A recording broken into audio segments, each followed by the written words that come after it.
Do not ever bet against India and Virat Kohli.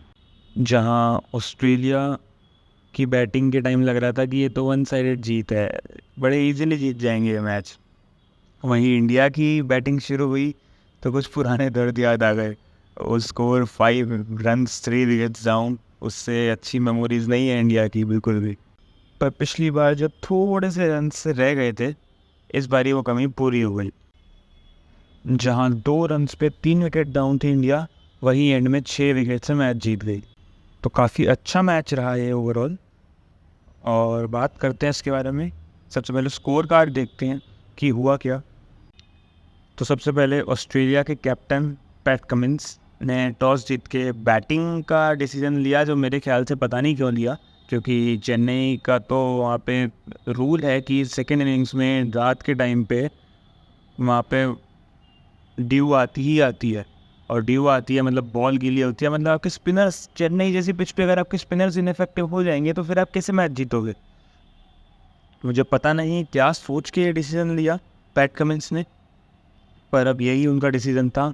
और toss जीत के उन्होंने कहा कि हम पहले बैटिंग करेंगे, जिसको मिचेल मार्श ने तो बिल्कुल अच्छे से नहीं लिया। 6 ही बॉल में बिना कोई रन बनाए टक पे आउट हो गए मिचेल मार्श। बुमराह ने ली सबसे पहली विकेट। डेविड वार्नर दूसरी साइड से अच्छी स्टार्ट ले रहे थे, फिर आए 3 नंबर पे स्टीव स्मिथ। और स्टीव स्मिथ ने कुछ अलग ही इनिंग्स खेली।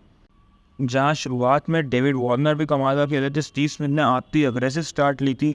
हर दूसरी तीसरी चौथी बॉल पे एक चौका मार रहे थे स्टीव स्मिथ, कहीं ना कहीं से गैप निकाल ले रहे थे। एकदम स्ट्रेट ड्राइव लगाई, कभी कवर ड्राइव लगाई, कहीं एक पुल किया था मिड विकेट पे, वहाँ पे चौका मिला था। दूसरी साइड से डेविड वार्नर रन मार रहे हैं, लग रहा था आज तो 300 रन बने जिस हिसाब से चल रहे हैं। फिर इंडिया के स्पिनर्स आए। सबसे पहले डेविड वार्नर आउट हुए। डेविड वार्नर को आउट किया कुलदीप यादव ने। पार्टनरशिप तोड़ी जो स्मिथ और वार्नर की अच्छी बन रही थी, कॉटन बोल्ड हुए डेविड वार्नर। उसके बाद आए मार्नस लाबुशेन, और वार्नर के जाते ही स्टीव स्मिथ का बैटिंग स्ट्राइक रेट बिल्कुल गिर गया। जो हर थोड़ी थोड़ी देर में एक एक चौका निकाल ले रहे थे, वो सिंगल भी नहीं ले पा रहे थे। वार्नर की विकेट के बाद स्ट्राइक भी रोटेट नहीं हो पा रही थी। मुझे समझ में नहीं आ रहा था कि हुआ क्या उनको, क्योंकि one of my favourite batters हैं स्टीव स्मिथ। पर उन्होंने कल जो इनिंग्स खेली वो एक नेगेटिव इनिंग्स थी, और मेरा मानना है कि बिल्कुल अच्छी इनिंग्स नहीं थी, ना स्टीव स्मिथ की और ना मार्नस लाबुशेन की। वार्नर की विकेट के बाद इतना बोरिंग फेज आ गया, बाउंड्रीज तो छोड़ो, एक एक रन में मुश्किल से निकल रहा है। ऐसा लग रहा है हम टेस्ट मैच के अंदर अचानक से घुस गए हैं। तो काफ़ी अजीब सी इनिंग्स थी स्टीव स्मिथ और मार्नस लाबुशेन की। हालांकि पिच डिफ़िकल्ट थी, वो मानना पड़ेगा, स्पिनर्स के लिए बहुत हेल्प थी। और वो है, अगर स्पिनर्स के लिए हेल्प है, पिच चेन्नई की है, तो चेन्नई में तो फिर रविंद्र जडेजा नहीं चलेंगे तो कैसे काम चलेगा। और वही हुआ। सर रविंद्र जडेजा आए बॉलिंग करने। स्टीव स्मिथ की विकेट, मानस लाबुशेन की विकेट और एलेक्स केरी की विकेट, सिर्फ 2 ओवर्स के अंदर 3 विकेट्स लेके तीनों को बाहर भेज दिया। स्टीव स्मिथ को बोल्ड किया, मानस लाबुशेन कॉट बिहाइंड हुए और Alex Carey LBW। Ravindra Jadeja ने पूरा मैच, जो ऑलरेडी काफ़ी धीमी धीमी धीमी पेस पे चल रहा था और इंडिया की तरफ ही आ रहा था, उसको एकदम तेज़ी से खींच के इंडिया की झोली में ला के डाल दिया 3 विकेट्स लेके। उसके बाद ग्लेन मैक्सवेल आए, कोशिश बड़ी करी उन्होंने घुमाने की, सिर्फ एक चौका पाया और कुलदीप यादव ने उनको बोल्ड कर दिया। फिर तो कोई चला ही नहीं। कैमरॉन ग्रीन आए और गए, पता ही नहीं पड़ा। उसके बाद किसी ने अच्छी बैटिंग करी है तो वह पैट कमिंस और मिचेल स्टार्क। मिचेल स्टार्क ने 28 रन बनाया है 35 बॉल्स में। यानी कि आप देख लो कितने सारे बैटर से अच्छी बैटिंग करके आए हैं मिचेल स्टार्क, जिसमें 2 चौके 1 छक्का था। 147 के आसपास शायद 7 विकेट डाउन थी ऑस्ट्रेलिया। उसके बाद 50 रन और जोड़े हैं पैट कमिंस और मिचेल स्टार्क ने मिलकर। तो वो तो काफ़ी अच्छी इनकी टेल एंडर्स की काफ़ी अच्छी इनिंग्स रही। इस चक्कर में 200 तक भी पहुंची ऑस्ट्रेलिया। 199 टोटल बना। Pick of the bowlers India से सोचने की भी ज़रूरत नहीं है। 10 ओवर, सिर्फ 28 रन, 2 मिडिल ओवर्स और 3 विकेट। सर रविंद्र जाडेजा पूरी तरीके से मैच लेके गए। उसके बाद कुलदीप यादव ने भी 10 ओवर में 42 रन लेके 2 विकेट्स लिए। रवि अश्विन को 1 ही विकेट मिला, बुमराह को 2, सिराज को 1 और हार्दिक को 1। यानी कि जिस बॉलर ने बॉलिंग करी उसको विकेट मिला। बिना विकेट कल कोई भी इंडियन बॉलर नहीं गया। खैर, ये वो टाइम था जब इंडियंस बहुत कॉन्फिडेंट थे, इंक्लूडिंग मी, कि ये मैच तो आराम से अब अपने पास ही है, 200 रन तो आराम से बन ही जाएंगे यार 50 ओवर में। ऐसा भी नहीं है। हाँ, ऑस्ट्रेलिया की टीम काफ़ी डेंजरस है, पर 200 रन नहीं बना पाए, ये तो बहुत ही मुश्किल चांस है। लेकिन वो मुश्किल चांस ऑलमोस्ट होता हुआ दिख गया था आंखों के सामने। पहले ओवर में ईशान किशन 0 पे आउट, दूसरे ओवर में रोहित शर्मा 0 पे आउट और दूसरे ओवर में श्रेयस अय्यर 0 पे आउट। 2 रन के टोटल पे 3 विकेट डाउन थी इंडिया। मिचेल स्टार्क ने ईशान किशन को आउट किया, जॉश हेजलवुड ने रोहित शर्मा और श्रेयस अय्यर को आउट किया। नंबर 3 पे विराट कोहली आए थे, वो बैटिंग कर रहे थे। नंबर 5 पे केएल राहुल, वो बैटिंग करने लगे। ये 2 बैटर्स इंडिया की आखिरी उम्मीद। एक भी बैटर यहाँ पे कहीं पे आउट होता तो शायद वो उम्मीद भी टूट जाती। लेकिन जब तक विराट कोहली हैं और जिस फॉर्म में केएल राहुल हैं, तो इतनी आसानी से इंडिया कहाँ आ सकती है। दोनों टिक गए अपनी जगह पे, दोनों लगातार सिंगल डबल चलाते रहे, बीच बीच में एक आध बाउंड्री निकालते रहे। हालांकि विराट कोहली भी आउट होने वाले थे, कैच उन्होंने दे दिया था, वो तो मिचेल मार्श ने छोड़ दिया, बच गए। और उसके लिए काफ़ी आभारी हैं सारे इंडियंस मिचेल मार्श के, क्योंकि विराट कोहली आउट हो जाते तो काफ़ी प्रेशर पड़ जाता केएल राहुल पर भी, और कई हद तक कह सकते हैं मैच निकल जाता हाथ से। दूसरी बात यह भी है, पैट कमिंस की कैप्टनसी कुछ खास समझ में आई नहीं। 3-4 ओवर के स्पेल के बाद स्टार्क और हेजलवुड दोनों को हटा दिया।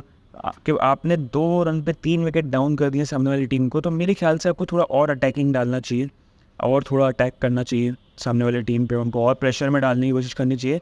लेकिन उसी टाइम उन्होंने ओवर दे दिया कैमरन ग्रीन को। कैमरन ग्रीन ने सारा प्रेशर रिलीज़ करा दिया।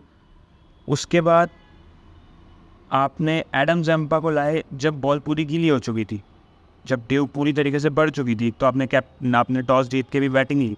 ड्यू आई, उसके बाद आप जैम्पा को लाए, उसके बाद तो जैम्पा इनफेक्टिव हो नहीं थे। जैम्पा को केएल राहुल ने 3 लगातार बाउंड्रीज मार दी, वहीं पे जैम्पा का स्पेल भी ख़राब होना शुरू हो गया। कैप्टनसी बिल्कुल क्लूलेस लगी मेरे को पैट कमिंस की।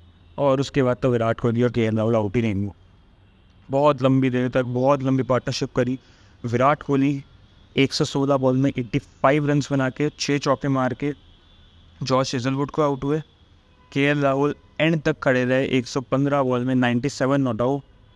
सेंचुरी मिस कर गए, वो उनके आखिरी रिएक्शन से भी दिख रहा है। शॉट मारा, 6 मारा और उसके बाद रिएक्शन जो उनका निकला। वर्ल्ड कप सेंचुरी बहुत इंपॉर्टेंट होती है, हर कोई चाहेगा कि उसके पास एक वर्ल्ड कप सेंचुरी हो, और वही केएल राहुल के साथ हुआ, लेकिन वो फिर भी मिस कर गए।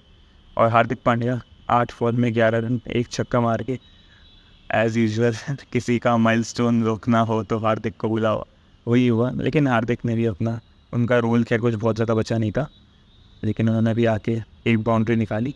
और इन दी एंड ऐसा लगा कि इंडिया ईजिली जीत गई। हालांकि शुरू में तो लगा था कि ये दोबारा 2019 का रिपीट होने वाला है, पर thank God Virat Kohli, KL Rahul और मिचेल मार्श की वजह से ये मैच इंडिया के पास आया और इंडिया ने फाइनली पहला मैच जीत लिया। 42 ओवर में टोटल चेस कर लिया और पॉइंट्स टेबल पे इंडिया नंबर 5 पे थी बिना कुछ मैच के लिए, और नंबर 5 पे ही अभी भी है क्योंकि रन रेट बाकी टीम से कम है। लेकिन कोई प्रॉब्लम की बात नहीं है क्योंकि सबका एक एक ही मैच हुआ है। आज जाके दूसरा मैच है किसी और टीम का, बाकी सब अभी तक एक एक मैच खेल है। तो ये तो सिर्फ शुरुआत है और ऑस्ट्रेलिया के लिए भी सिर्फ शुरुआत है। हालांकि एक मैच हारना दिक्कत कर देता है, लेकिन आपका नेट रन रेट उतना ज़्यादा भी गिरा नहीं है। तो ऑस्ट्रेलिया के लिए भी शुरुआत है और मेरे को पूरा यकीन है कि ऑस्ट्रेलिया बाउंस बैक करके सेमीफाइनल तक पहुँचेगी। उसके आगे तो फिर देखेंगे। और प्रेडिक्शंस की बात करें तो ईज़िली जीत गए और प्रेडिक्शन 3-2 हो गई हमारी। 3 प्रेडिक्शंस सही, 2 प्रेडिक्शंस गलत। और अब आज एक और मैच है, वो है न्यूजीलैंड और नीदरलैंड्स के बीच। अब उसके बारे में कितनी ही बात करूँ, क्योंकि मोस्ट प्रोबेबली सबकी प्रेडिक्शन यही रहेगी कि न्यूजीलैंड जीतेगी और हमारे भी सेम प्रेडिक्शन रहेगी कि ये मैच न्यूजीलैंड को जीतना चाहिए। हैदराबाद में मैच है और बस ये उम्मीद करते हैं कि न्यूजीलैंड को पहले बैटिंग मिले, कुछ एंटरटेनिंग मैच बने, थोड़े से डेवॉन कॉनवे रन्स मारे, थोड़े से सचिन रविंद्र दोबारा मारे। विल यंग को आज मौका मिलेगा क्योंकि केन विलियमसन नेक्स्ट मैच से खेलेंगे, इस मैच से नहीं खेलेंगे। तो पिछली मैच में 0 पे आउट हुए थे, वो भी कोशिश करेंगे कि इस बार रन्स बनाए। तो इन दी एंड ठीक है, अच्छा मैच होना चाहिए, एक्सपेक्ट करते हैं। और प्रेडिक्शन न्यूजीलैंड। बाकी फिर कल मिलते हैं अगली वीडियो के साथ, अगले मैच के साथ और अगले प्रेडिक्शंस के साथ। Till then bye bye.